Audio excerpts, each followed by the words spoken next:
Tanong kasi dyan, halimbawa, paano kung yung kahoy sa bahay nyo is infected na ng anay? Okay? Pag infected na ng anay yung kahoy nyo sa loob ng bahay, ang mahalaga doon, hindi pa damage ng 60%. So, pag 60% na yung damage ng kahoy, so kailangan nyo napalitan. Pero kung ang damage ng kahoy nyo is nasa 40% pa lang, pwede nyo siyang gamitan ng sulignum. Okay, ang gagawin natin is ibabrush mo lang siya ng 3 beses.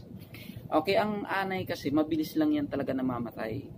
Yung mga anay kasi wala namang matayan eh. At saka amoy lang yan sa kanila. Tapos mabilis yun mamamatay yung pinakaanay. Ngayon, yung pinakaanay kasi may butas naman yan. So pag in-apply natin, papasukin pa rin ng liquid na sulignum yung butas nun. Tapos mamamatay na yung anay. Okay mga ka-Righteous One, welcome back to my YouTube channel. Sa mga hindi pa po nakapag-subscribe, subscribe na po kayo para updated kayo sa latest upload. So mga ka-Righteous One, ngayon, isi-share ko lang sa inyo yung Termitrix all around sulignum at saka yung soil guard. Ayan. So ngayon mga ka-Righteous One, unahin lang natin yung sulignum, kung paano yung application nito. So marami pa rin sa atin kasi ang hindi marunong gumamit ng sulignum kung paano siya gamitin. So ngayon, isi-share ko lang sa inyo ang sulignum natin mga ka-Righteous One. Ginagamit to mas maganda pag bare wood yung kahoy. Okay? So tulad nito. Ayan. So pag ganito yung kahoy nyo, bare wood yan, walang pintura. Dito yung perfect gamitin yung sulignum natin. So ang gagawin lang natin mga ka-Righteous One, kuha ka ng sulignum mo, ipupunas mo lang to 3 beses 3 coats. Tapos, ang 3 coats na yung mga ka-Righteous One is dire-diretso. Hindi yan tulad ng pintura na pag ang pintura patuyuin mo muna bago mo siya mag-second coat. So, patuyuin mo na bago mag-second coat pag pintura. Pero pag sulig naman gamit natin mga ka-Righteous One, dire-diretso yun. Okay? So, first coat, second coat, saka third coat. Saka nyo ngayon siya patutuyuin.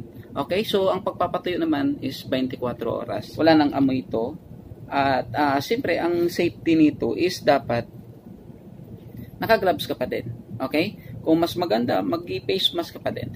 Pero pwede na to gamitin kahit na wala kang face mask, naka-gloves lang. At ang kagandahan nito mga ka-Righteous One, mayroon tayong clear nito. So kung ano yung kulay ng kahoy nyo, is yun na rin magiging kulay ng sulignum natin. So marami namang kulay ito. May mga kulay brown nito. So ito kasi clear lang yung na-demo natin. Kumbaga na-share ko sa inyo to. Ito naman hindi sponsor. I-share ko lang sa inyo kung paano siya ginagamit. So 3 coats yung application. Tapos bare wood yung kahoy. Dapat walang pintura, walang varnish. So bare wood ang kahoy. May mga tanong kasi dyan. Halimbawa, paano kung yung kahoy sa bahay nyo is infected na ng anay? Okay? Pag infected na ng anay yung kahoy nyo sa loob ng bahay, ang mahalaga doon, hindi pa damage ng 60%. So, pag 60% na yung damage ng kahoy, so kailangan nyo napalitan. Pero kung ang damage ng kahoy nyo is nasa 40% pa lang, pwede nyo siyang gamitan ng sulignum. Okay? Ang gagawin natin is ibabrush mo lang siya ng 3 beses. Okay, ang anay kasi mabilis lang yan talaga namamatay. Yung mga anay kasi wala namang matayan eh. At saka amoy lang yan sa kanila. Tapos mabilis yun mamamatay yung pinakaanay. Ngayon, yung pinakaanay kasi may butas naman yan. So pag in-apply natin, papasukin pa rin ng liquid na sulignum yung butas nun. Tapos mamamatay na yung anay. Ngayon, gaano naman katagal yung sulignum sa kahoy? Ang sulignum nakadepende yan dun sa tibay ng kahoy. Tulad nito, hardwood. Pag hardwood kasi umaabot ng 60 years yan.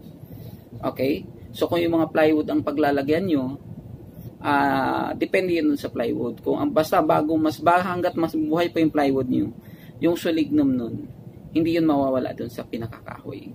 So yun lang mga ka-Righteous One, ang maisishare ko dito sa sa sulignum natin. So ito naman direktong ginagamit sa bahay. Kumaga hindi na yan hinahaluan pag in-apply nyo siya sa pinakakahoy. Ngayon, meron naman tayong soil guard naman. Okay? Yung soil guard natin, ginagamit naman bagong tayo yung bahay. Okay?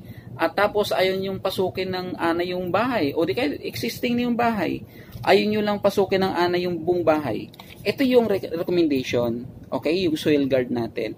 Ang soil guard naman natin, mga Karaitos 1, ito yung blocker nung anay sa para hindi makapasok sa loob ng bahay. Ang gagawin nyo, di ba, pader ng bahay mo to. Sukat ka ng isang roller.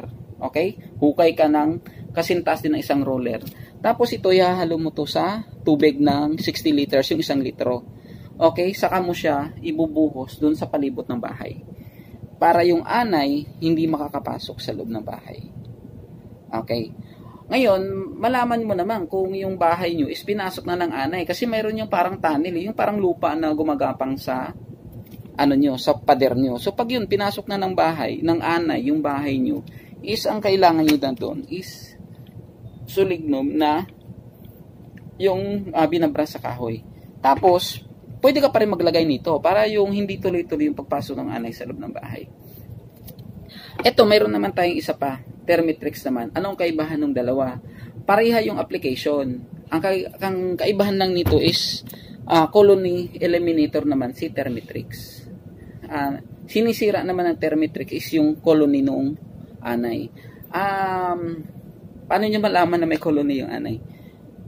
Di ba sa labas, minsan sa labas ng bahay may nakikita kayo nung yung parang bahay ng punso. Yung parang bundok na maliit. Na bawal daw iihiyaan kasi nga daw bahay ng punso. Iyon kasi, colony ng anay yun. Si Termitrix naman, ito yung trabaho nito. Eliminator to ng colony. So, sinisira nito mismo yung colony ng anay. Ito kasi, blocker lang to. Para yung anay hindi makapasok sa bahay. Ito naman is colony eliminator naman to. So, ang mga anay kasi, mayroon kasi yan tinatawag na guard at saka, may 4 yan sila eh. Mayroon yung guard at saka mayroon yan silang worker. Mayroon pang 2. Pero doon lang tayo sa 2. Yung guard at saka worker. Yung guard yun yung bantay nung reyna. Tapos yung worker, yun yung naghahanap ng pagkain ng reyna. Yun yung pumapasok sa loob ng bahay. Ngayon, yung worker, yun yung papasok sa loob ng bahay mo. Para kukuha ng pagkain, dadalhin doon sa reyna. Ang Termitrix kasi, hindi alam ng mga worker na infected sila sa chemicals. So, pagkuha nila ng pagkain, hindi kaagad sila namamatay niyan. So, pupunta pa sila sa reyna nila. So, dahil nakapunta na sila sa reyna nila, yung chemical nito is maililipat nila dun sa pinaka-reyna. Kasi ang mga anay kasi, may tinatawag yan silang tropalaxis. Yung tropalaxis na yan, yun yung, alam mo, nagbibiso-biso yung mga anay. So, nalilipat yung chemicals dun sa ibang anay na siya naman mag-i-infect dun sa reyna. Ngayon, pag na-infect na yung reyna nun, mamamatay yung reyna. So, yung colony nun, masisira.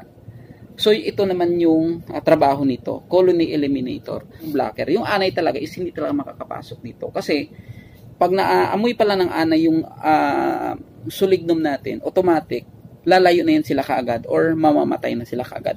Unlike dito, na take time muna bago mamamatay yung pinaka-anay. Ngayon mga Karaitos 1, sana mayroon kayo naintindihan or mayroon kayo napulot na idea sa vlog ko na to. So, sa mga hindi pa po nakapag-subscribe, subscribe na po kayo para sa mga susunod ko pong i-upload. Updated kayo dun sa latest upload na.